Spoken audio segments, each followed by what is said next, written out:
ओम श्री विष्णवे नमः। राधे राधे मेरे प्यारे भाइयों बहनों माताओं व बंधुओं, आज पूर्णिमा के दिन मैं आपके लिए लाई हूँ श्री सत्यनारायण व्रत कथा। बंधुओं, श्री सत्यनारायण व्रत 1 सितंबर और 2 सितंबर को भी रखा जाएगा, इसलिए मैं आपके लिए श्री सत्यनारायण व्रत कथा लेकर आई हूँ। बंधुओं, जिसे सुनने मात्र से भगवान श्री विष्णु की आप पर अपार कृपा होगी, आपके यहाँ स्थायी लक्ष्मी का वास होगा। बंधुओं, यदि आपने हमारे चैनल को अब तक सब्सक्राइब नहीं किया तो जरूर करें और बेल आइकन दबाना ना भूलें, ताकि आपको हमारी आने वाली सभी वीडियोस की जानकारी सबसे पहले हो सके। बंधुओं, वीडियो को पूरी सुनने के बाद कमेंट बॉक्स में जय विष्णु भगवान, जय श्री सत्यनारायण स्वामी की जरूर लिखें। बोलो श्री सत्यनारायण स्वामी की जय हो। पूर्णमासी अर्थात पूर्णिमा के दिन भगवान श्री सत्यनारायण का व्रत व कथा की जाती है। वैसे श्री सत्यनारायण व्रत किसी भी दिन किया जा सकता है।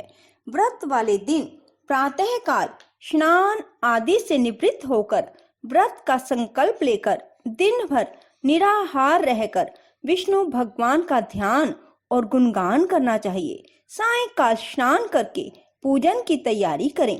केले के खंभों और आम के पत्तों के बंधनवारों से एक सुंदर मंडप बनाकर एक चौकी पर भगवान सत्यनारायण की प्रतिमा की स्थापना करें। पूर्व की ओर मुख करके पूजा स्थान में आसन पर बैठकर श्रद्धा पूर्वक श्री गणेश, गौरी, वरुण, विष्णु आदि देवताओं का ध्यान करके पूजन करें और संकल्प करें कि मैं सत्यनारायण स्वामी जी का पूजन तथा कथा श्रवण करता रहूंगा या करती रहूंगी। पुष्प हाथ में लेकर सत्यनारायण भगवान का ध्यान कर यज्ञोपवीत पुष्प, फूल, नैवेद्य आदि अर्पित कर स्तुति करें।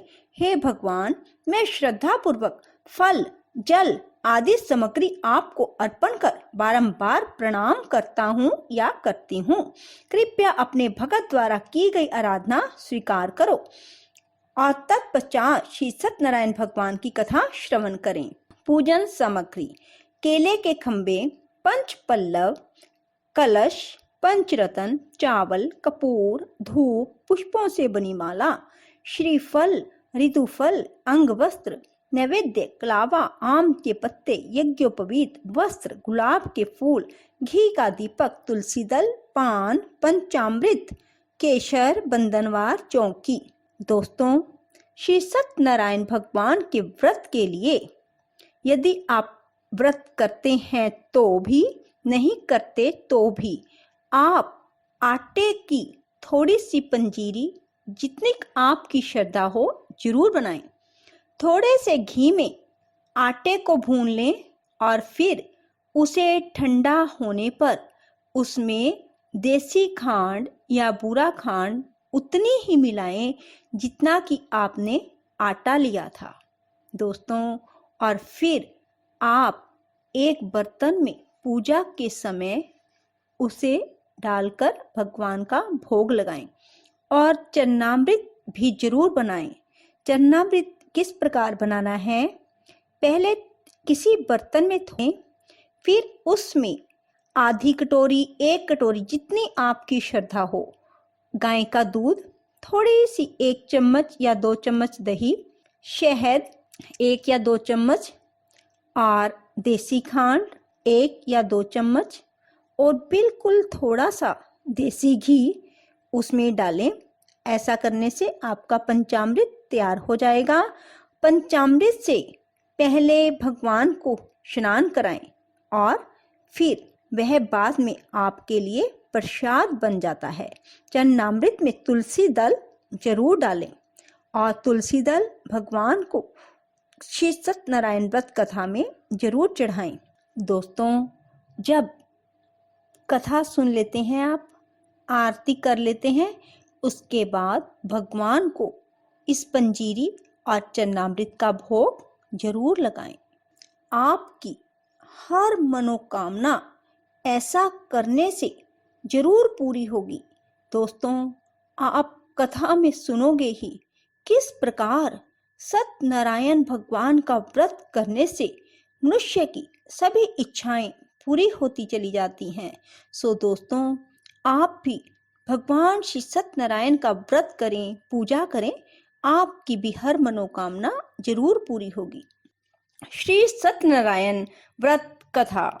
एक बार नैमिषारण्य में तपस्या करते हुए शौनक आदि ऋषियों ने सूत जी से पूछा, जिसके करने से मनुष्य मनोवांछित फल प्राप्त कर सकता है, ऐसा व्रत कौन सा है? सूत जी ने कहा, एक बार नारद जी ने भी विष्णु भगवान से ऐसा ही प्रश्न किया था। तब विष्णु भगवान ने उनके सामने जिस व्रत का वर्णन किया था वही मैं आपसे कहता हूँ। प्राचीन काल में काशीपुरी में एक अति निर्धन और दरिद्र ब्राह्मण रहता था।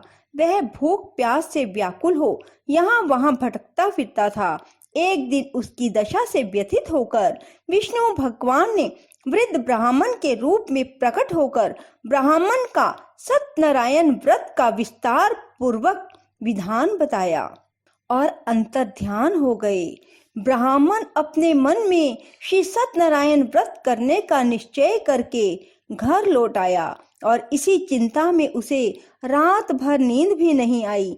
सवेरा होते ही वह सत्यनारायण के व्रत का संकल्प करके भिक्षा मांगने के लिए चल दिया। उस दिन उसे अल्प विश्राम से बहुत अधिक धन धान्य भिक्षा में प्राप्त हुआ। सायंकाल घर पहुंचकर उसने बड़ी श्रद्धा के साथ श्री सत्यनारायण भगवान का विधि पूर्वक पूजन किया। भगवान सत्यदेव की कृपा से वह थोड़े ही दिनों में धनवान हो गया। वह जब तक जीवित रहा तब तक हर माह श्री सत्यनारायण का व्रत और पूजन करता रहा। देह छोड़ने के बाद वह विष्णु लोक को गया। सूत जी पुनः बोले कि एक दिन वह ब्राह्मण अपने बंधु बांधवों के साथ बैठा ध्यान मगन हो श्री सत्यदेव की कथा सुन रहा था। तभी भूख प्यास से व्याकुल एक लकड़हारा वहां जा पहुंचा। वह भी भूख प्यास भूलकर कथा सुनने बैठ गया। कथा की समाप्ति पर उसने प्रसाद ग्रहण किया और जल पिया। फिर उसने ब्राह्मण से इस कथा के बारे में पूछा तो उसने बताया, यह सत्यनारायण भगवान का व्रत है जो मनोवांछित फल देने वाला है। पहले मैं बहुत दरिद्र था, इस व्रत के प्रभाव से ही मुझे यह सब वैभव प्राप्त हुआ है। यह सुनकर लकड़हारा बहुत प्रसन्न हुआ और मन ही मन श्री सत्यनारायण के व्रत और पूजन का निश्चय करता हुआ लकड़ी बेचने के लिए बाजार की ओर चल पड़ा। उस दिन लकड़हारे को लकड़ियों का दुगना दाम मिला। उन्हीं पैसों से उसने केले, दूध, दही आदि पूजन की सामग्री खरीद ली और घर चला गया। घर पहुंचकर उसने कुटुंबियों और पड़ोसियों को बुलाकर विधि पूर्वक भगवान श्री सत्यनारायण का पूजन किया। भगवान सत्यनारायण की कृपा से वह थोड़े ही दिनों में संपन्न हो गया। सूत जी ने फिर कहा, प्राचीन काल में उल्कामुख नाम का राजा हुआ था। वह और उसकी रानी दोनों बड़े धर्मनिष्ठ थे। एक समय राजा रानी भद्रशिला नदी के किनारे श्री सत्यनारायण भगवान की कथा सुन रहे थे कि एक बनिया वहां पर पहुंच गया। उसने रत्नों से भरी अपनी नौका को किनारे पर लगा दिया और पूजन स्थान पर पहुंच गया। वहां का चमत्कार देख उसने राजा से इसके बारे में पूछा। राजा ने बताया, हम विष्णु भगवान का पूजन कर रहे हैं। यह व्रत सभी मनोकामनाएं पूर्ण करने वाला है। राजा के वचन सुन और प्रसाद पाकर बनिया अपने घर चला गया। घर पहुंचकर उसने अपनी पत्नी से व्रत का वृतांत कहा और संकल्प किया, मैं भी संतान होने पर यह व्रत करूंगा। इसकी पत्नी का नाम लीलावती था। सत्यदेव की कृपा से वह कुछ ही दिनों बाद गर्भवती हो गई। 10 महीने में उसके एक कन्या को जन्म दिया। कन्या का नाम कलावती रखा गया और वह चंद्रमा की कलाओं के समान धीरे धीरे बढ़ने लगी। एक दिन अवसर पाकर लीलावती ने अपने पति को सत्यदेव का व्रत करने की बात बताई। उसने कहा, मैं यह व्रत कन्या के विवाह के समय करूंगा। यह कहकर बनिया अपने कारोबार में लग गया। जब कन्या विवाह के योग्य हो गई तो उसने दूतों द्वारा खोज कराकर कंचनपुर नगर के बनिए के सुंदर, सुशील, गुणवान लड़के के साथ उसका विवाह कर दिया। फिर भी बनिए ने सत्यनारायण का व्रत नहीं किया। उससे श्री सत्यनारायण भगवान अप्रसन्न हो गए। कुछ ही दिनों बाद बनिया अपने दामाद को साथ लेकर समुद्र के किनारे रतनसारपुर में व्यापार करने लगा। एक दिन रतनसारपुर के राजा चंद्रकेतु के खजाने से चोरों ने बहुत सा धन चुरा लिया। राजा के सिपाही चोरों का पीछा कर रहे थे। चोरों ने जब देखा कि सिपाहियों से बचना कठिन है तो उन्होंने राजकोष से चुराए हुए तमाम धन को एक जगह फेंक दिया और स्वयं भाग गए। वही बनिए का डेरा था। सिपाही चोरों को ढूंढते हुए उसी जगह पहुंच गए और उन्होंने दोनों बनियों को चोर समझकर पकड़ लिया। राजा ने दोनों बनियों को जेल में डालने का आदेश दिया और सारा धन कोष में जमा करा दिया। श्री सत्यनारायण भगवान के कोप से लीलावती और कलावती भी दुख भरे दिन काट रही थी। एक दिन कलावती भूख प्यास से व्याकुल होकर एक मंदिर में चली गई। वहां श्री सत्यनारायण की कथा हो रही थी। वहां बैठकर उसने कथा सुनी और प्रसाद लेकर रात होने पर घर पहुंची। माता ने देरी का कारण पूछा तो उसने सब बात कह दी। उसकी बात सुनकर लीलावती को अपने पति की भूल की बात याद आ गई और उसने श्री सत्यनारायण के व्रत का निश्चय किया। उसने अपने बंधु बांधवों को बुलाकर श्रद्धा पूर्वक कथा सुनी और विनम्र भाव से आर्त होकर प्रार्थना की। मेरे पति ने संकल्प करके भी जो आपका व्रत नहीं किया उसी से आप अप्रसन्न हुए थे। अब कृपा करके उनका अपराध क्षमा करें। लीलावती की प्रार्थना से श्री सत्यनारायण भगवान प्रसन्न हो गए। उसी रात्रि में भगवान ने राजा चंद्रकेतु को सपन में दर्शन देकर कहा, प्रातः काल होते ही दोनों बनियों को जेल से छोड़ दो और उनका धन उन्हें लौटा दो, वरना पुत्र पौत्र समेत तुम्हारा राज्य नष्ट हो जाएगा। इतना कहकर भगवान श्री सत्यनारायण अंतर्ध्यान हो गए। राजा ने सवेरे होते ही दोनों बनियों की मुक्ति का आदेश दिया, साथ ही उनका धन उन्हें लौटा दिया और सम्मान पूर्वक उन्हें विदा किया। दोनों बनिए आनंदित हो अपनी नौका लेकर घर की ओर चल पड़े। तभी श्री सत्यनारायण भगवान सन्यासी के रूप में उनके समीप आए और बोले, तुम्हारी नौका में क्या है? बनिए ने हंसते हुए उत्तर दिया, नौका में पत्तों के सिवाय और कुछ भी नहीं है। यह सुनकर सन्यासी ने कहा, तुम्हारा वचन सत्य हो। स्वामी के चले जाने पर बनिए ने देखा कि नौका हल्की होकर ऊपर को उठ रही है। उसे बड़ा कौतूहल हुआ और यह देखकर कि नौका में तो सचमुच ही पत्ते भरे हैं, वह बेहोश होकर गिर पड़ा। किंतु दामाद ने कहा, इस प्रकार घबराने से काम ना चलेगा, यह सब उन्हीं स्वामी की करामात है। चलकर उनसे प्रार्थना की जाए तो फिर वैसा ही हो जाएगा। दामाद की बात मानकर बनिया स्वामी के पास पहुंचकर उनके चरणों में गिर पड़ा और बार बार उनसे क्षमा मांगने लगा। उसकी विनीत प्रार्थना से भगवान ने प्रसन्न होकर उसे इच्छित वरदान दिया और अंतर्ध्यान हो गए। बनियों ने नाव के पास जाकर देखा तो वह धन रत्नों से भरपूर थी। तब उन्होंने वहीं श्री सत्यनारायण भगवान का पूजन किया और कथा सुनी, फिर घर की ओर चल दिए। अपने नगर के समीप पहुंचकर बनिए ने लीलावती के पास अपने आने का समाचार भेजा। लीलावती उस समय श्री सत्यनारायण की कथा सुन रही थी। उसने अपनी पुत्री कलावती से कहा, तुम्हारे पति और पिता आ रहे हैं, मैं उनके स्वागत के लिए चलती हूँ। तुम भी प्रसाद लेकर शीघ्र ही नदी तट पर पहुंच जाना।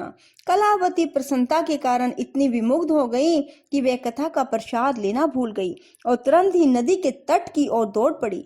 वह ज्यों ही नदी के किनारे पहुंची त्यों ही उसके पति समेत नौका जल में डूब गई। यह देख बनिया हाहाकार करके छाती पीटने लगा। लीलावती भी दामाद के शोक में विलाप करने लगी और कलावती अपने पति के खड़ाऊं लेकर सती होने को उद्यत हुई। तभी आकाशवाणी हुई, हे वनिक, तेरी कन्या सत्यनारायण के प्रसाद का निरादर करके पति से मिलने के लिए आतुर होकर दौड़ी आई है। यदि वह प्रसाद लेकर फिर आए तो उसका पति जी उठेगा। वह सुनकर कलावती घर की ओर दौड़ गई और श्री सत्यनारायण भगवान का प्रसाद लेकर नदी के किनारे आई तो देखा कि उसके पति समेत नौका जल पर तैर रही है। यह देख बनिया भी प्रसन्न हो गया और अपने घर पहुंच गया। वह जब तक जीवित रहा तब तक श्री सत्यनारायण भगवान का व्रत करता रहा और श्रद्धा पूर्वक कथा सुनता रहा। इसके पश्चात सूत जी बोले, एक समय तुंगध्वज राजा शिकार खेलने के लिए वन में गया हुआ था। वहां उसने देखा कि एक वट वृक्ष के नीचे बहुत से गोप ग्वाल एकत्रित होकर सत्यनारायण की कथा सुन रहे हैं। राजा ने ना तो सत्यनारायण को नमस्कार किया, ना पूजन स्थल के पास ही गया। गोपगण राजा को देखकर स्वयं प्रसाद लेकर उनके पास आए और प्रसाद राजा के सामने रख दिया। राजा ने प्रसाद की कुछ परवाह न की और महल की ओर चल गया। राजद्वार पर पहुंचते ही राजा को मालूम हुआ कि उसके पुत्र पौत्र और धन संपत्ति सब नष्ट हो गए। उसे वन की घटना स्मरण हो आई और उसने विचार किया, श्री सत्यनारायण के प्रसाद का निरादर करने के कारण ही मुझे यह दुख प्राप्त हुआ है। यह सोचकर राजा फिर से वन में दौड़ा गया और सब गोप ग्वालों के साथ मिलकर श्रद्धा और भक्ति के साथ श्री सत्यनारायण का पूजन करके प्रसाद ग्रहण किया। इसके बाद वह घर लौट आया तो उसके मृत पुत्र पौत्र आदि भी जी उठे और नष्ट हुई संपत्ति भी ज्यों की त्यों हो गई।